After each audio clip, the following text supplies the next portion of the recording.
They thought I would always stay quiet, that I would keep playing the role of the dutiful daughter, the generous sibling, the one who never fought back. They thought they could keep taking from me, my money, my time, my love, without consequences. They were wrong. It all unraveled on Thanksgiving, when my parents looked me in the eye and told me to hand over my entire bonus to my brother because he needed it more. They expected me to nod, to smile, to agree like I always had. Instead, I laughed. And then, I opened my laptop. Their smiles faded the moment they saw the screen. Every lie, every stolen dollar, every secret they thought they had buried, I had it all. Receipts, bank transfers, proof of their betrayal. And just when they thought it couldn't get worse, I made my final move. Because this wasn't just about the money. This was about years of being used, manipulated, and cast aside. And for the first time in my life, I was the one in control. They wanted a war? Fine. I was ready. We were sitting around the Thanksgiving table, plates full, passing dishes, making small talk, until my mother, using that overly sweet tone she always used when she was about to ask me for something, said, "So we were thinking." I knew immediately this wasn't going anywhere good. She exchanged a look with my father before continuing, "Since you got that big bonus this year, we figured it would be really helpful if you gave it to Daniel. He's been struggling so much lately." I blinked. I laughed. I actually thought she was joking. But no, she was completely serious. I took a deep breath, set down my fork, and forced a smile. "That's funny," I said, "because I actually have a surprise for you too." Their faces lit up, expecting generosity, expecting me to play my role, the dutiful, responsible one who always gave, always sacrificed. But not this time. I reached for my laptop, flipped it open, and turned the screen toward them. Silence. My mother's smile froze in place. My father's grip tightened around his glass. And Daniel? He looked like a deer caught in headlights. His smug grin from earlier had vanished. See, what they never realized, what they never bothered to ask, was that I had been keeping track. Every single time they asked for money. Every loan that was never repaid. Every emergency where they just needed my help. I had it all. And that wasn't even the worst part. I let the silence stretch, let them sweat, let them feel the weight of what was coming. Then I tapped the screen. "This," I said, my voice calm, "is every bank transfer I've ever sent you. Every dime you promised to pay back. Every time you told me I was just helping until Daniel got back on his feet." I scrolled down, revealing line after line of transactions. The total sat at the bottom, impossible to ignore. Tens of thousands of dollars. My mother reached for her wine glass with a shaking hand. My father clenched his jaw so tight I thought his teeth might crack. And Daniel? He was already shifting in his seat, looking for an escape. Too bad for him, I wasn't done. I clicked to the next file. "And this," I continued, "is Daniel's credit card history. On Thanksgiving, my parents told me I should hand over my entire bonus to my brother because he needed it more." I laughed, shaking my head, and said, "That's funny, because I have a surprise for you too." Their faces shifted from expectation to confusion until I opened my laptop and turned the screen toward them. The moment their eyes locked on what I had prepared, their expressions dropped. Thanksgiving dinner was supposed to be a time for family, for laughter, for stuffing ourselves with food until we couldn't move. But this year, it was different. This was the year everything came crashing down. The year I finally stopped playing the role they had assigned me, the responsible one, the expendable one, the one who was supposed to keep giving without ever asking for anything in return. This year I was done. Growing up, I had always known I wasn't the favorite. That spot was permanently reserved for my younger brother Daniel. My parents coddled him, made excuses for him, bailed him out of every bad decision he made. Meanwhile, I was expected to be self-sufficient, the reliable one who never needed help. And because I had worked my ass off to build a life for myself, putting myself through college with scholarships and part-time jobs, grinding through long hours to climb the corporate ladder, they felt justified in taking from me. It started small, a few $100s here, a loan there. But over time it became something else entirely. Every family emergency seemed to involve my bank account. Every time Daniel got himself into trouble, I was the one expected to clean up the mess. And now, after getting the biggest bonus of my career, they weren't even asking. They were telling me to hand it over. We were all sitting at the table, passing dishes, making small talk, when my mom, in that carefully sweet voice she always used when she wanted something, said, "So, we were thinking." I already knew it wasn't going to be good. My parents exchanged a look before she continued. Since you got that big bonus this year, we figured it would be really helpful if you gave it to Daniel. He's been struggling so much lately. I blinked. For a moment, I genuinely thought she was joking. I let out a small laugh and said, "That's funny because I have a surprise for you too." Their faces lit up, probably thinking I was about to say something generous, some grand gesture that would once again prove I was the good daughter, the one they could always rely on. I pulled out my laptop. With a few clicks, I opened the folder I had spent months building, screenshots, bank statements, receipts, emails, a meticulous record of every dollar taken from me, every lie, every time they had manipulated me into believing I was just helping family when really I was being used. I turned the screen toward them, leaned back, and watched the reality sink in. My mother's smile froze, my dad's face went pale, and Daniel, smug, entitled Daniel, suddenly looked like a deer caught in headlights. They had never once stopped to ask if I was okay, if I needed anything, if I even wanted to keep helping them. They just took and took and took. What they never realized was that I had been keeping track. Every borrowed dollar never paid back, every guilt trip, every emergency bill they couldn't cover because Daniel needed it more. But that wasn't even the worst of it. I had more, something bigger. Something that would make sure they never asked me for another dime again. I took a slow breath, let the silence hang thick in the air, then said, "I hope you're ready for this." My mom's hand trembled as she reached for her wine glass. My dad just stared at the screen, his jaw clenched so tight it looked like he might break a tooth. And Daniel?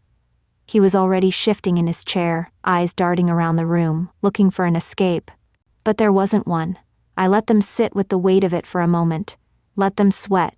Then I tapped the screen. "This," I said, keeping my voice steady, "is every bank transfer I've ever sent you.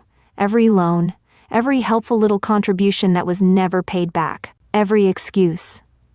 I scrolled down. The numbers stacked up. Thousands, tens of thousands. My mother started to speak, but I held up a hand. "I'm not done." I clicked to the next file, letting the tension build before I continued. "And this is Daniel's credit card history." The moment the words left my mouth, I saw it. The shift. My mom's fingers clenched around her glass. My dad's stare hardened. "And Daniel?" He stopped breathing for a second. Because this wasn't just about what they had taken from me. This was about what they had been hiding, and I was about to expose it all. Ryan sucked in a sharp breath. "How the hell did you?" I cut him off with a cold smile. "You're not as smart as you think you are." He had no idea I had been watching. No clue that every time my parents begged me for money to help their struggling son, he was actually blowing it on bars, designer sneakers, and luxury vacations. I had proof, screenshots of Instagram posts where he flashed bottles of champagne at clubs, snapshots from weekend getaways to Miami, Vegas, and Mexico. And then there was the kicker, a photo of him standing proudly next to a brand new gaming setup, one that cost more than my rent. My mom turned to him, her voice barely above a whisper. "Is this true?" Ryan scoffed. "It's not that serious." I let out a laugh, sharp, bitter. "Oh, but it is." I clicked on the next file. My dad, who had been silent until now, exhaled slowly. What else could there possibly be? I turned the screen back to them. "This," I said, my voice deadly steady, "is the record of the mortgage payments I made on this house, the one you told me was already paid off." My mom went ghost white. My dad's grip tightened on the edge of the table like he might flip it over. "Yeah," I continued. "I found out. About a year ago, you came to me crying, saying you were in danger of losing the house. You begged for help, swore you just needed a little to get back on your feet. I hesitated, but I didn't want you homeless. So I paid, and paid, and paid." I leaned in, letting the weight of my words settle. Then I got curious. I dug a little deeper. And guess what I found? The house was never in danger. You funneled every cent straight to Daniel. The room fell into thick silence. "You lied to me," I said, voice cold, over and over again. "And now after all that, you expect me to hand over my bonus? So tell me again, why exactly does he deserve it?" The only sound was the ticking clock in the kitchen. My dad finally broke the silence, his voice low and dangerous. "You went behind our backs." I let out a breathless laugh. "I went behind your backs?" My eyes narrowed. "You stole from me." Ryan slammed a hand on the table. "You're making a big deal out of nothing." That was it. My patience snapped. Nothing? My voice cut through the air like a blade. You lied to me, all of you. And you expected me to just keep giving, keep sacrificing while you handed it all to him? Ryan shot up from his chair, his face twisted in fury. I'm not a loser. Sit down, my dad's voice was sharp, commanding. Ryan hesitated, then slowly sank back into his seat, fists clenched. My mom reached for my hand, her voice trembling, soft, desperate. Sweetheart, you don't I yanked my arm away. No, you don't understand. I pointed at the laptop. I have proof. Every transfer, every lie, every time you used me. And now? I took a slow breath, my voice dropping into a deadly calm. Now you're going to pay me back. Their faces drained of all color. Yeah, they weren't expecting that. The air shifted. My mom's expression crumpled into what I'm sure she thought was a heartbreaking display of remorse. My dad, always the strategist, was calculating his next move. Daniel? He was shaking with barely contained rage, his knuckles white as he clenched his fists. My dad finally spoke, his voice cold. You want us to pay you back? I nodded. That's right. A dry chuckle escaped his lips. And what if we don't? I smiled. I had been waiting for this. Without breaking eye contact, I clicked on another file, turned the laptop back around, and slid it toward them. Then, I said, my tone light, almost casual, I send this to the IRS. My mom let out a strangled noise, choking on air. My dad went rigid. Ryan frowned, his bravado slipping. The IRS? He scoffed. What the hell does that mean? Oh, it means our dear parents have been committing a little thing called tax fraud for the past 5 years. I tapped the screen. Fake deductions, false income reports. The color drained from my dad's face. For the first time that night, real fear flickered in his eyes. And I wasn't done yet. And oh, look, at this, I said, scrolling down. Filing me as a dependent even though I make more than enough on my own. That's fraud, Dad. Daniel's head snapped toward them. Wait, what? I nodded, watching the panic creep into his expression. Yeah. You were never as broke as they made you seem. In fact, there were times you made more than me, just illegally. Cash jobs, no taxes, and our parents covered for you by committing fraud. Daniel's face twisted from confusion to rage. What the hell, Dad? But my dad wasn't looking at him. His sharp gaze was locked on me, and for the first time in my life, I saw real fear in his eyes. His voice was low, controlled. You don't want to do this. I tilted my head. Why not? Because we're family. I let out a humorless laugh. Family? Family wouldn't have stolen from me. Family wouldn't have lied to me for years. Family wouldn't have left me to struggle while they threw money at someone who refused to grow up. Ryan shot up from his chair, jabbing a finger at me. Oh, shut the hell up, you self-righteous asshole. You think you're so much better than me just because you work some boring office job? You think that makes you more deserving? I met his glare without blinking. Yeah, actually, I do. Because I earned it. My mom sobbed into her hands. My dad pinched the bridge of his nose, his face unreadable. But then something unexpected happened. Ryan laughed, a slow, ugly laugh that made my skin crawl. You really think you're gonna win this? He asked, shaking his head. You think you're the only one with leverage? A cold feeling crept up my spine. What the hell are you talking about? His smirk widened. I guess it's time for my surprise. He pulled out his phone, tapped the screen a few times, and turned it toward me. My stomach dropped. An email? From my company's HR department. I scanned it quickly, my vision tunneling. A complaint. A serious one. Allegations of financial misconduct. That I had used company funds for personal gain. A setup. A goddamn setup. I looked up at him in shock and Ryan grinned. See, you weren't the only one planning ahead. I gripped the edge of the table. You framed me, he shrugged. Call it insurance. My heart pounded. If my company took this seriously, I could lose everything. My job, my career, the life I had built from nothing. And the worst part? I saw it, plain as day, in my parents' faces. The hesitation, the guilt. They knew. They had helped him. This wasn't just favoritism anymore. This was war. I stared at the screen, my pulse hammering in my ears. The fake complaint, the absolute audacity of it. I forced myself to breathe, stay calm. Don't give him the reaction he wants. I lifted my gaze and locked eyes with him. How long have you been planning this? Ryan leaned back in his chair, his smirk never fading. Does it matter? You thought you were the only one playing the game. Guess what? You lost. I turned to my parents. My dad refused to meet my eyes. My mom dabbed at.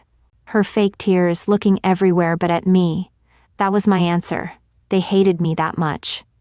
I let out a small, disbelieving laugh. You really hate me that much? My mom gasped, shaking her head. Sweetheart, no, we had to protect him. He's not as strong as you are. He wouldn't survive without us. I shook my head. You mean without me? Ryan snorted. Oh, get over yourself. You act like you're so special just because you work a crappy job in some office. That crappy job is the only reason you still have a roof over your head, dumbass, I snapped. He rolled his eyes. You really think you're untouchable, don't you? That company loves me. You're replaceable. And once that complaint goes through, you're gone. Something inside me shifted. For years, I let my family take from me, my money, my time, my love. Always the responsible one, the bigger person. But this time, it was war. I leaned back, arms crossed. You want to play dirty? Fine, let's play. Ryan smirked, but I cut him off. You didn't send that complaint yet, did you? His confidence wavered. Go ahead, do it. He hesitated. I laughed. You think HR won't investigate, that they won't trace it back to you? His smirk vanished. Even if they do, it'll ruin you, he snapped. I shrugged. Maybe, but I have a lawyer, and you know what's illegal? Filing a false report, defamation, corporate fraud. I turned to my dad. And you? One email to the IRS, and you're looking at audits, fines, maybe jail. My mom gasped. You wouldn't. I tilted my head. Why not? You were ready to ruin me. Ryan slammed his fists on the table. You're bluffing. I smirked. Try me.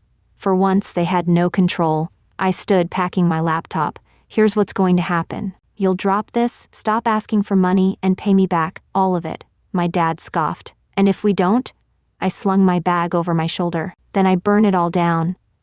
My mom screamed. You can't just walk away. I met her gaze. No, I was all you had. I turned to Ryan. And you? You're nothing to me now. I left, stepping into the cold November air, finally free. A month later, a payment came through. I didn't respond. I focused on myself, my future, my peace. And them? A cousin later told me the IRS had come knocking. Funny how karma works.